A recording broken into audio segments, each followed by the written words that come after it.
Hi everyone, आज की class में हम स्टार्ट करेंगे रेजिस्टेंस इन सीरीज। कल के लेक्चर में हमने स्टडी किया था कि कोई भी रेजिस्टेंस हम उसकी वैल्यू को सिर्फ रेजिस्टेंस को देखकर ही कैसे बता सकते हैं कि ये रेजिस्टेंस कितने ओम का है। अब हम देखते हैं कि जैसे ही हम उस रेजिस्टेंस को सीरीज में लगाएंगे तो क्या इफेक्ट पड़ेगा। अब रेजिस्टेंस इन सीरीज का मतलब क्या होता है?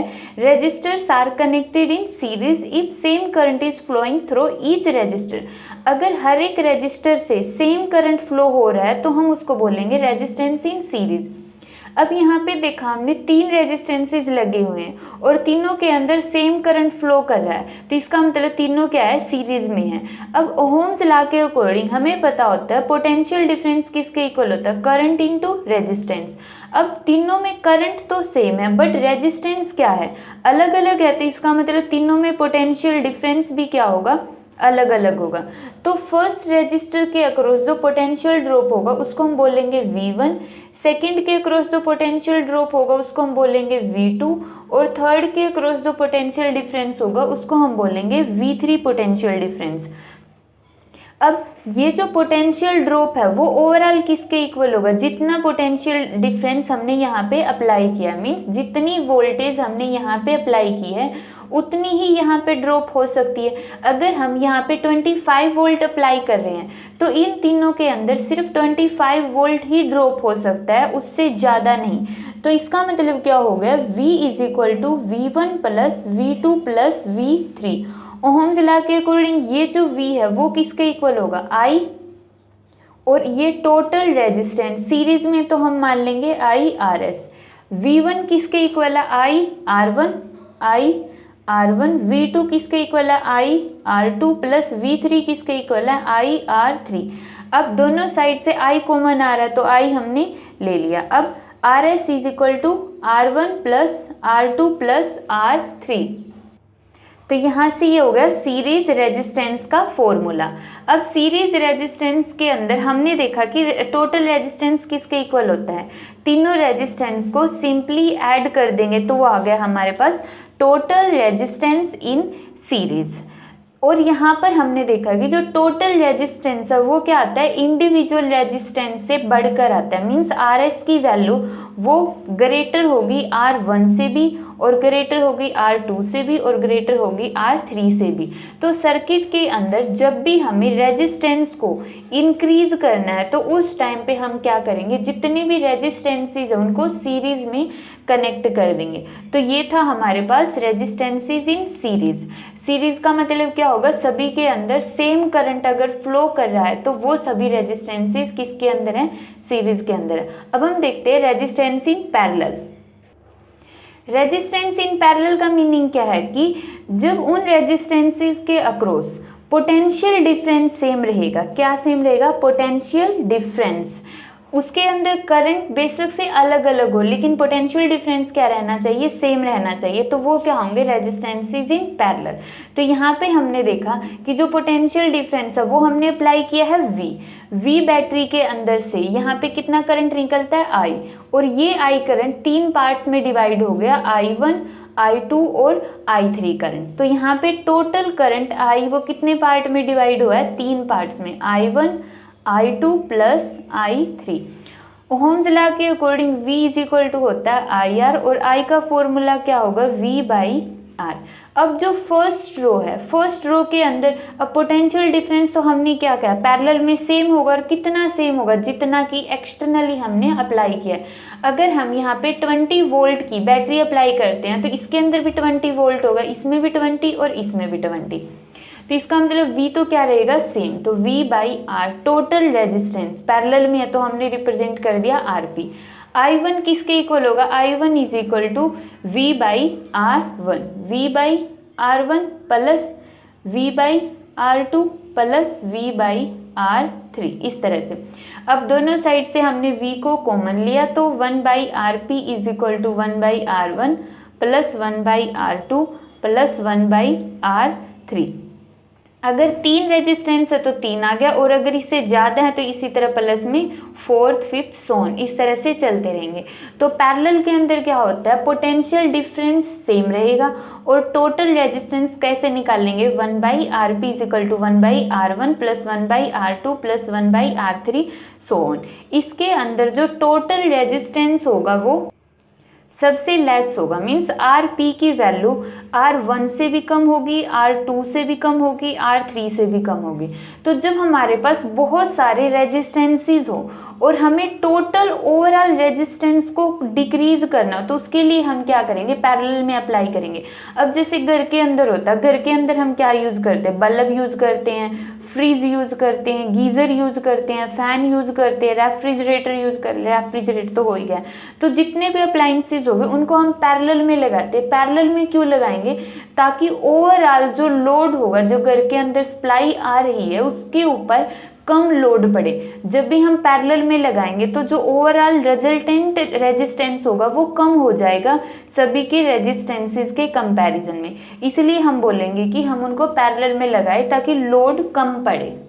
तो ये था रेजिस्टेंसेस इन पैरेलल, पैरेलल के अंदर रेजिस्टेंस निकालने का फॉर्मूला। अब हम देखते हैं नेक्स्ट टॉपिक। अब हम देखते हैं इंटरनल रेजिस्टेंस और टर्मिनल पोटेंशियल डिफरेंस क्या होता है।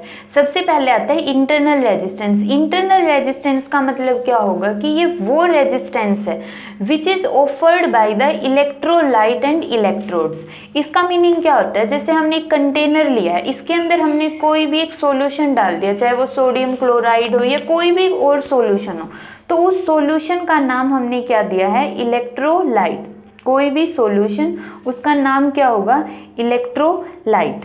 और इलेक्ट्रोड्स मीन इस तरह से जो दो हमने कोई भी रोड पुट कर दी, मेटल की रोड्स, तो उसको हम क्या बोलेंगे, इलेक्ट्रोड्स। तो जो इलेक्ट्रोलाइट और इलेक्ट्रोड्स जो भी एक रुकावट प्रोड्यूस करते हैं, रेस्ट्रिक्शन लगाते हैं किसके ऊपर, इलेक्ट्रॉन के फ्लो के ऊपर। इलेक्ट्रॉन का फ्लो मीन्स करंट का फ्लो।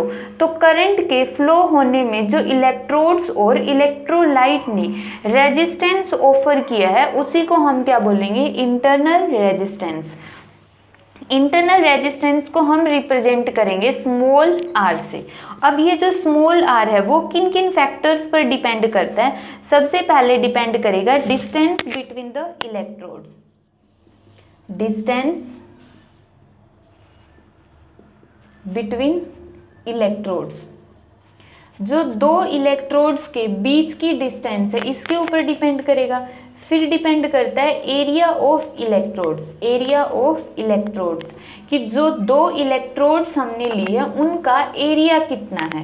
थर्ड डिपेंड करेगा nature of electrolyte, nature of electrolyte कि जो भी सॉल्यूशन हम डाल रहे हैं उसका नेचर क्या है, इस इलेक्ट्रोलाइट का नेचर क्या होगा, इस तरह से। और नेचर ऑफ इलेक्ट्रोड्स, किसका नेचर, नेचर ऑफ इलेक्ट्रोड्स के नेचर पर भी डिपेंड करेगा। तो क्या क्या हो गए, एक तो distance of electrode, area of electrode, electrode और इलेक्ट्रोलाइट के नेचर पर इंटरनल रेजिस्टेंस है वो डिपेंड करेगा। अब जो इंटरनल रेजिस्टेंस होता है वो फ्रेशली प्रिपेयर्ड सेल, कोई भी सेल जो बिल्कुल न्यू है उसका रेजिस्टेंस क्या होगा, रेजिस्टेंस को हमने रिप्रेजेंट किया स्मॉल और r से, उसका रेजिस्टेंस होगा लो। और जैसे ही वो बैटरी ओल्ड होती जाएगी, पुरानी होती जाएगी, तो उसका रेजिस्टेंस क्या हो जाएगा, हाई होता जाएगा। जितनी ज़्यादा वो सेल या जो बैटरी हमने ली है वो ओल्ड होगी उतना ही हाई रेजिस्टेंस वो ऑफर करेगी। फ्रेशली प्रिपेयर्ड सेल का जो रेजिस्टेंस होगा वो बहुत ही कम होगा। अब हम देखते हैं टर्मिनल पोटेंशियल डिफरेंस क्या होता है। टर्मिनल पोटेंशियल डिफरेंस क्या होगा, it is defined as the potential difference between two electrodes of a cell when circuit is closed. Circuit close का मतलब क्या होगा, जैसे ही हमने इस की को क्लोज किया, की को क्लोज करते ही पॉजिटिव टर्मिनल के अंदर से करंट निकलेगा और नेगेटिव टर्मिनल के अंदर करंट फ्लो होना स्टार्ट हो जाएगा। क्लोज्ड सर्किट का मतलब क्या है कि करंट फ्लो हो रहा है। तो वो सर्किट जब करंट फ्लो हो रहा है उस टाइम पे दो इलेक्ट्रोड्स के बीच में जितना पोटेंशियल डिफरेंस होगा उसको हम क्या बोलेंगे, टर्मिनल पोटेंशियल डिफरेंस। और टर्मिनल पोटेंशियल डिफरेंस को हम रिप्रेजेंट करेंगे कैपिटल V से। अब देखो हमने यहाँ पे कोई भी एक सेल यूज की है, जिसकी ईएमएफ है ई।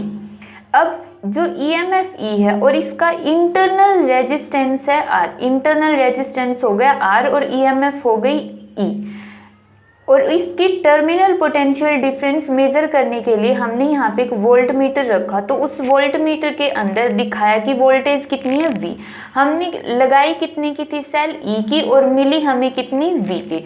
तो इसका मतलब क्या होगा कि जो ये सेल है, इस सेल के अंदर जो इसका इंटरनल रेजिस्टेंस होगा, इस सेल का इंटरनल रेजिस्टेंस की वजह से इस सेल ने खुद कुछ करंट को कंज्यूम कर लिया है।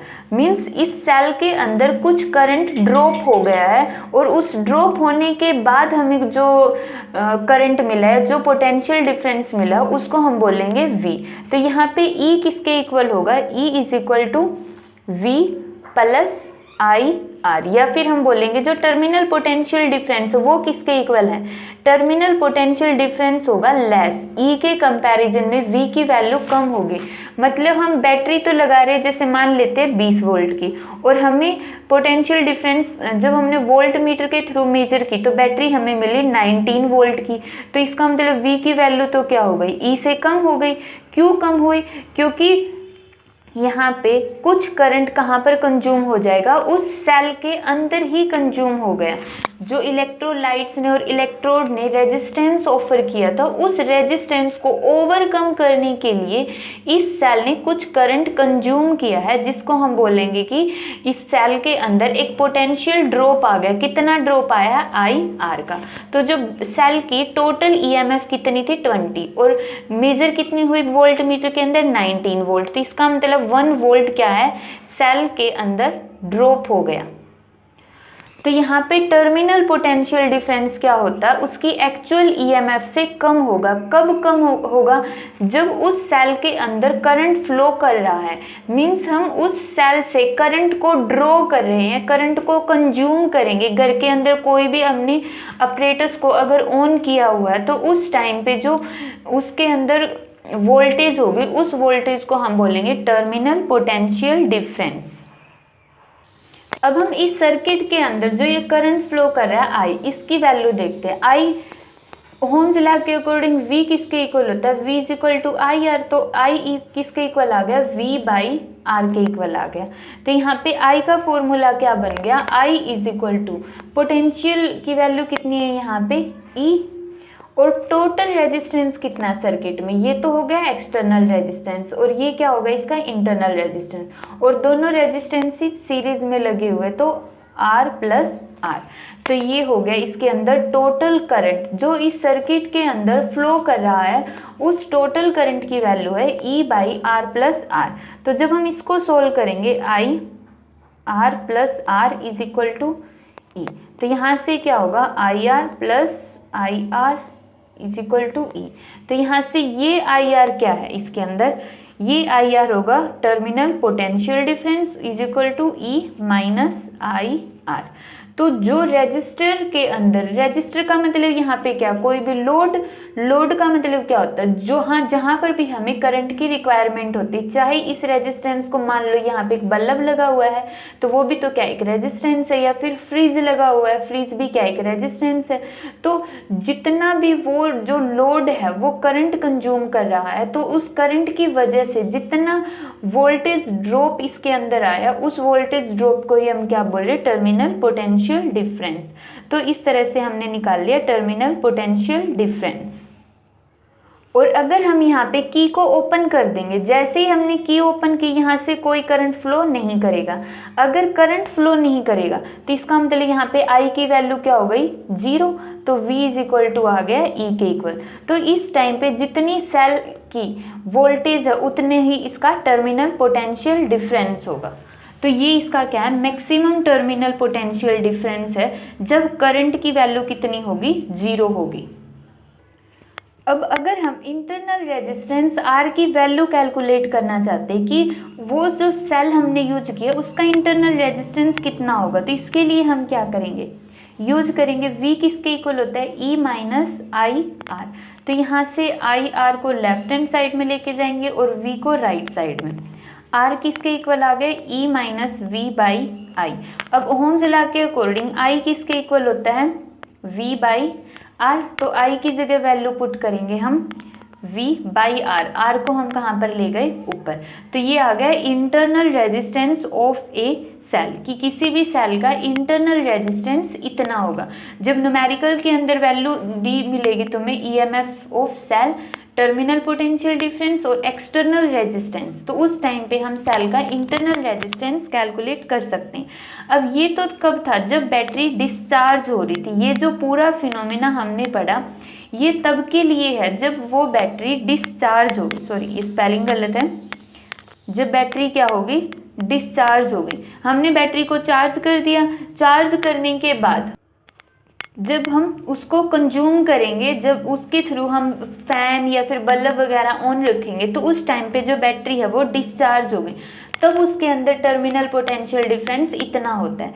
लेकिन अगर हम बैटरी को चार्ज कर रहे हैं, हमने क्या कर दिया, उसकी चार्जिंग की, तो उस चार्जिंग के टाइम पर उसके अंदर टर्मिनल पोटेंशियल डिफरेंस कितना होगा। जैसे ही हम बैटरी को चार्ज करेंगे, अब सेल का जो टर्मिनल पोटेंशियल डिफरेंस है वो होगा। अब हम देखते हैं ड्यूरिंग चार्जिंग, चार्जिंग के टाइम पर जो हम पॉजिटिव इलेक्ट्रोड होगा उसको सेल के पॉजिटिव टर्मिनल से कनेक्ट करेंगे और नेगेटिव इलेक्ट्रोड को कनेक्ट करेंगे नेगेटिव टर्मिनल से। तो इस टाइम पे करंट फ्लो करेगा from positive electrodes to negative electrodes, और जो टर्मिनल पोटेंशियल डिफरेंस होगा वो सेल की EMF तो होगी ही यहाँ से जितनी भी है, प्लस इनके अंदर जो करंट फ्लो करेगा इंटरनल रेजिस्टेंस की वजह से, तो वो करंट भी इसमें क्या हो जाएगा, ऐड हो जाएगा। तो टर्मिनल पोटेंशियल डिफरेंस अब ग्रेटर होगा सेल की EMF के कंपैरिजन में, ठीक है। और जो लास्ट टाइम हमने देखा था डिस्चार्जिंग के अंदर, डिस्चार्जिंग के अंदर जो डिफरेंस आया था V और I के बीच में, V E minus V is equal to I R, जो ये वाला वोल्टेज ड्रॉप होगा, हमने देखा था कि ये वोल्टेज ड्रॉप इलेक्ट्रोड्स के बीच में होगा, इसको हम बोलेंगे लॉस्ट वोल्टेज। और इस लॉस्ट वोल्टेज को वोल्ट मीटर कभी भी मेजर नहीं कर सकता, लॉस्ट वोल्टेज को वोल्ट मीटर कभी भी मेजर नहीं करेगा। तो आज हमने देखा रेजिस्टेंस इन सीरीज, पैरेलल और इंटरनल रेजिस्टेंस और टर्मिनल पोटेंशियल डिफरेंस।